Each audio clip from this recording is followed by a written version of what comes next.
ఇలాంటి ఒక డైరీ తీసుకోండి. మీ మనసులో ఏమేమి ఉన్నాయో మీ హృదయ వాంఛకేటట్టు ఒక డైరీ ఏదైనా తీసుకోండి, లేకపోతే ఒక నోట్బుక్ తీసుకోండి, ఒక పెన్ తీసుకోండి. ప్రియులారా, రాయండి 2025 జనవరి 1 తారీఖు టైం కూడా రాసుకోండి. నంబర్ 1, నంబర్ 2, నంబర్ 3 నీ హృదయ వాంఛ ఏంటి, నిజంగా నీకు అవసరమైనది ఏంటి, ఈ సంవత్సరం నా హృదయ వాంఛ తీరాలని రాసుకోండి. ప్రియులారా, ఈ మాసం తిరిగే లోపల ఒక మహిమ కలిగిన కార్యాల ప్రభు మీ జీవితంలో చేయబోతున్నాడు. హల్లెలూయా, హల్లెలూయా, హల్లెలూయా. నీకేం కావాలి? నాకు చూపు కావాలి. ఓ, చూపు వచ్చేసింది. Praise the Lord. నీకేం కావాలమ్మా? అయ్యా నాకు షుగర్ ఎక్కువ ఉంది. ఓ, తగ్గిపోయింది. Praise the Lord. నీకేం కావాలి? అయ్యా ఇల్లు కట్టుకో. ఓ, ఇల్లు వచ్చేస్తుంది. నీకేం కావాలి? అయ్యా నాకు పిల్లలు. దేవుడు సంతానం ఇస్తాడు. Praise the lord.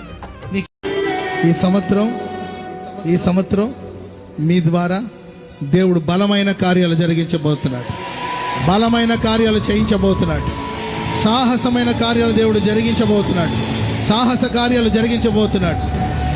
నీ ద్వారానే నిన్ను నిలబెట్టి, నీ కుటుంబం ద్వారా, నీ పరిచర్య ద్వారా, నీ ద్వారానే ప్రభు జరిగిస్తాడు. హల్లెలూయా. ఎందుకంటే నువ్వు దేవునికి స్పెషల్ అన్నమాట.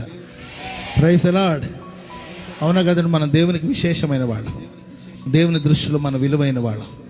ఆమె చెప్పనది గట్టిగా. హల్లెలూయా. ప్రభువా, నాకు అంత శక్తి లేదని ఒకవేళ నువ్వు అనుకుంటున్నావేమో, అంత తలాంతులు టాలెంట్స్ నాకు లేవు, అంత శక్తి లేదని నువ్వు ఒకవేళ అనుకుంటున్నావేమో, నా దేవుడు శక్తిని మీకు ఇవ్వబోతున్నాడు, శక్తితో నేను నింపబోతున్నాడు. హల్లెలూయా.